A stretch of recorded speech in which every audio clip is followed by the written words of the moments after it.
Hi everybody, welcome to All Games New and Old. I am David Rodriguez, and today I'm going to be unboxing Worldbreakers, Advent of the Khanate. I believe I'm saying that right. I keep wanting to say Khanate because in Warhammer Age of Sigmar I was playing the Daughters of Cain, and they're sometimes called Cainites, and it just has infected my brain. Anyway, that's a massive sidetrack. So anyway, this just came in. It is a Kickstarter, and I'm really excited to check it out. I believe it's a 1 or 2 player game. So very interesting. I will show you this, but I'm not going to open this.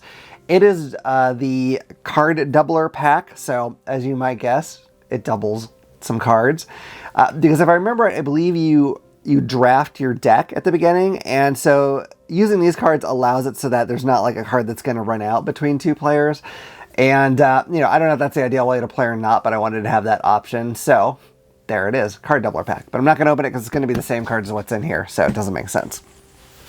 Okay, let me flip this over. And then I'm going to zoom in a little bit because it goes from being vertical to horizontal. So let's get in here. So this is from Sextant Studios. It is for 1 to 2 players, ages 14 up, and it plays in about 30 minutes. It says, Worldbreakers, Advent of the Khanate is a 2-player card game set in alternate 13th century Asia. You are a Worldbreaker, an individual who can harness the mysterious substance Mythium to magnify your natural talents. Over the course of the game, you will recruit followers to control the board and develop location cards to gain power. Reach 10 power to win the game, forever reshaping history. It says multiple game modes. Worldbreakers features many ways to play, combining the same core rules with different ways to build a deck, pre-constructed, constructed, and 2-player draft.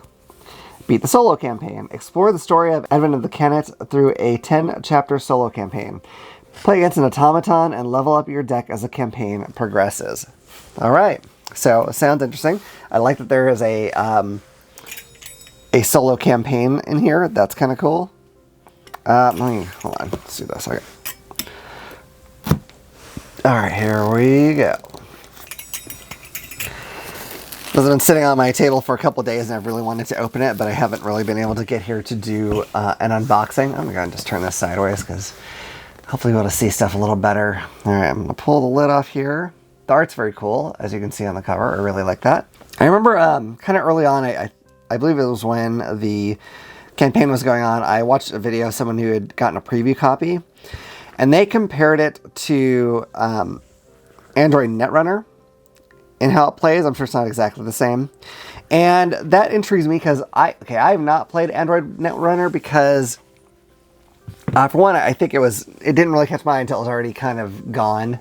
But also, it's a game where, the 2 different sides there have completely different vocabulary, sometimes for the same things. And I just did not want to deal with that, to be honest with you. That sounds like a pain in the butt. So I didn't bother with that. But if the gameplay here is similar, that might be okay. So I'm going to zoom back out so I can take a look at this book. All right. So here's our rule book.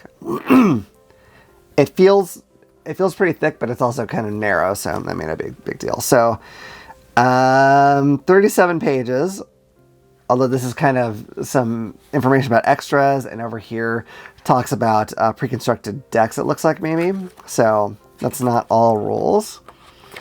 Okay, so let's just kind of flip through here, have our components, and, okay, lots of diagrams showing what the different parts of the cards are, and hopefully some good examples of play as well. I can't really sit here reading it, but I don't really think it's going to be that bad, even though it's a lot of pages, because really, it's not like the print is very small, so, a lot of times the game book will have, twice one of these pages on one of theirs, so I don't think it'll be too hard to learn.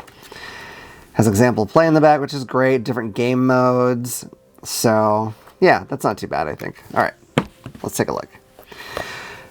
Okay, so here it looks like kind of like a round marker. You have your round start. It talks about the rally phase down here. So I'm guessing this keeps track of where you are in the game. We have a variety of tokens here. I'm not going to know what they mean. We have this kind of red swish thing. Shield. This is one of the characters, I believe, and some X's. I'm not sure what they all do, but oh, here, the back is a little bit different on those, so that's kind of interesting. We have +1, +1, and then that symbol changed as well. And then over here, I'm guessing maybe these represent that Mythium. It looks like something that would maybe have some kind of weird energy source to it, so kind of interesting. All right, and then here we have these kind of interesting kind of cracked red square things. I'm not sure what that's about. And perhaps another character from the game. Okay. Okay, so let me get this open. I'm not sure exactly what this is. Hopefully we'll figure this out. Okay. So, I'm guessing... Okay, so these are... It looks like different characters you can play as. So you have Cthulhu, I'm not sure if I'm saying that right, but you know, on the back it has what guild they're at, and I guess, you know, Worldbreaker, and it tells you about their attack powers. So I'm going to guess this is kind of the same thing. Marco Polo. We've heard of him. Okay, yep. Special powers. The nice thing is if you ever lose this card, you can just yell Marco, and then I think it yells Polo back to you till you find it, so that's pretty good. The Muhandasat Council of Engineers. So it looks cool. And Ruknudin Kursha, leader of the order. So forgive me if I'm butchering these names. I know at least some of these are actual historical figures, so I could be really messing it up, and if so, I apologize. So let's look at some of these things. So these look like specific decks, like pre-built decks for the different characters. So let's take a peek at this one. This is Marco Polo's deck. All right, so I don't remember how well this game did, to be honest with you, on Kickstarter. I don't remember if it, you know, really blew past its goal, or if it was, you know, more of a like just crossing the finish line kind of thing. I don't recall. But if you have gotten yours and you played it, I would love to hear your thoughts on it, because it might take a bit for me to get to this, as it often does. Wowie, that is on there. There we go. Jeepers creepers. All right, I really want to look at the art in this game. I'm going to move this aside and kind of zoom in again, because what I've seen of it is just really good, but I haven't looked at... I purposely avoid looking at all the cards because I want to, like, get surprised when I see this. So that's an interesting card. I wonder what that's about. We'll figure it out eventually. Okay, there's your actions. Okay. A silkworm terrarium. That's kind of cool. Polo's portraitist. You have to have a portraitist. I mean, you know, who's going to get pictures of you done if you don't have someone to paint you all the time? I'm not going to read all these. I tend to do that, and I realize it takes way too long when I do, and some of you may not want me to. So, just super pretty art, I've got to say. I like it a lot. I'm curious. I don't know Asian history very well, so I'm curious in the story of the game how far it is from, you know, actual 13th century Asian history. I'm not going to probably know. I mean, obviously you didn't have this weird element that gives you power. That was definitely not a thing. But beyond that, I wonder how different it actually is. So that'll be interesting to find out. A lowly bard. That's kind of insulting. I have to color that. That's kind of rude. All right. Let's see. Gosh. So I think maybe the sideways ones might all just be locations. I'm not certain of that, of course, but kind of seems like it could be. So that's interesting. I'm going to put this deck over here because I'm going to try to keep them as separate as I can. Oh boy, I just dumped out everything. All right. Let's see. So let's look at Cthulhu.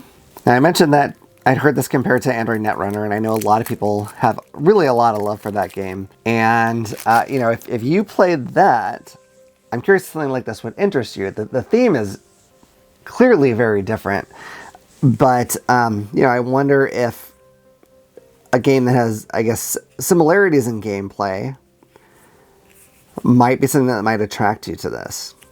And again, I wish I could tell you specifically what they were, and it's been so long since I watched the video, I don't even remember who did it, unfortunately. If I can somehow figure it out, I'll try to put a note in the description, but I don't know if I'll be able to find it. But, you know, I know a lot of people love that, and so maybe this would be a good thing for those folks to play.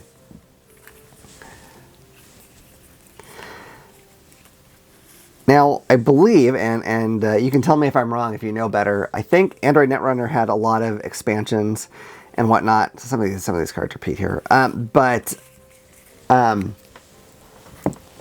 don't know for sure if this one will end up having it. I guess it's just gonna depend on how popular this is. Which, you know, if I love the game, obviously I hope it's popular. I'm all for having more variety in a game like this. But you know, ideally, right out of the box, it's going to be a pretty complete and good game with a lot of variety. I like that it has, you know, the different characters that you can play as. That always helps because I'm sure they have sort of different focus in what they do. They have these like crazy machine things that like dig up the gems or whatever. That's kind of neat. So, that's a really pretty picture. So always in a game like this, when there's these different powers, I'm always curious if there's going to be one that I just really like and always want to play, or if it's going to be a matter of, you know, running to constantly shift around and try different ones. This woman looks almost like a Space Marine from 40K, like almost like if it was like an earlier generation Space Marine a little bit. That's kind of neat. Yeah, and that one kind of looks Sister Battle-y, you know, to me. If you don't know Armor 40K, I'm sorry, none of that really made any sense, but just trust me on that. Okay. Yeah, the art really is one of the things that drew me to this when I first saw it.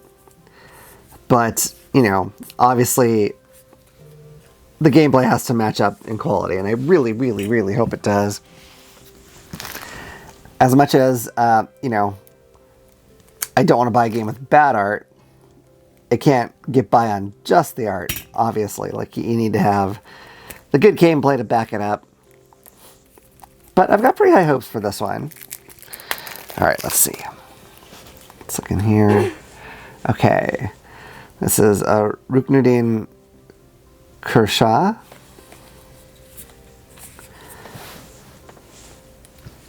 I like the really vibrant art that's on a lot of these cards. Some of them are a little darker, but I still think it's cool. And I like that there's kind of the magical element of this, you know, this power source that they found. I think that's kind of adds sort of a fun twist. And as much as I very much enjoy the, you know, very typical kind of Eurocentric fantasy stuff, I like to see it this different setting than what you usually get. I think that is nice for variety and just, you know, gives you a little different flavor than, you know, just another fantasy card game would. Honestly, if the art was this good, I probably would have just gotten that, you know, just another fantasy card game. But it is nice to have that. Okay, so now this deck, I'm not sure what this is because this is not specific to a character. So let's get in here. Let's see if this makes sense to me. It probably won't because I don't know the rules. But we can hope. Trying to see. Yeah, so this is, I mean, this has a, if that is the backing, it's a different backing. But I don't know what that would be, so. Okay. This does not want to pull off very easily. So it has that unusual card again, which I'm dying to know what that's about. But okay, so just more of those. Okay. Oh. It's kind of the same characters again. A lot of the same cards, I think. So I'm not sure what this is. If it's just more of the same ones or what. That's what it kind of seems like. But I'm not sure. So there is one more deck in here that I do not think I'm going to open. For one thing, it says stop. So you have to wait till this card turns green, obviously. But it says, this deck is used in the advent of the Khanate solo campaign. Do not shuffle it. When you're ready to begin a campaign, set this card aside and follow the campaign setup instructions on page 31 of the Worldbreakers rulebook. So I don't want to blow any surprises in this, so I'm not going to open this up. But, you know, it's a good, thick deck. I'm sure full of all sorts of things that keep the campaign going and different from game to game. So I'm excited to check that out. But other than that, that's really all the components. So that is Worldbreakers Advent of the Khanate. So now that you've seen it, and you know, if you want to track down the video that talked about it being similar to Android Netrunner, obviously that you certainly can. But does this intrigue you at all? Like just the background to it, the gorgeous art, you know, the two-player duel or the solo campaign. I think there's a lot of interesting stuff here. I just need to learn how to play it. And obviously I've got a rulebook to get there to do that. But I'm really excited about this one. If I remember right, this is one that I waited till almost the last minute to back, and I just kept looking at it and being like, I'm not sure, you know, I don't know this company, I don't think, and I didn't know what they were about. But, you know, when it showed up, I was really happy, and I hope that happiness continues after I played the game. But so let me know your thoughts on this so far as what you've seen, and hopefully I can tell you about it once I've had some experience with it. But in the meantime, I hope you've enjoyed this video. If you have, please hit like and subscribe and click the little bell icon so you can know about the next time I put out a video. Otherwise, I look forward to seeing you all around the table again at All Games New and Old. Bye. Hi everyone, we now have a merch store, so please help support our channel and check it out. Yeah, these games are very expensive, as you know. We'd also love to upgrade our equipment one day so we can get you know, better quality video too. And sadly, that all just takes a bunch of money. But this is a great way you can help us. We have all kinds of t-shirts in different colors with both the classic All Games New and Old logo and the AGNO for Everyone logo. We also have sweatshirts like the zip-up hoodie or the classic hoodie. And we have all kinds of items you can have around the house, like the water bottle or coffee tumbler. We also have pint glasses and mugs and a few other things. Yeah, so go on there. There's a lot of different colors for a lot of this stuff. So go check it out. You know, see if anything appeals to you. Hopefully it does, and hopefully you'll help us out. We'd really, really appreciate it. Thank you. Bye.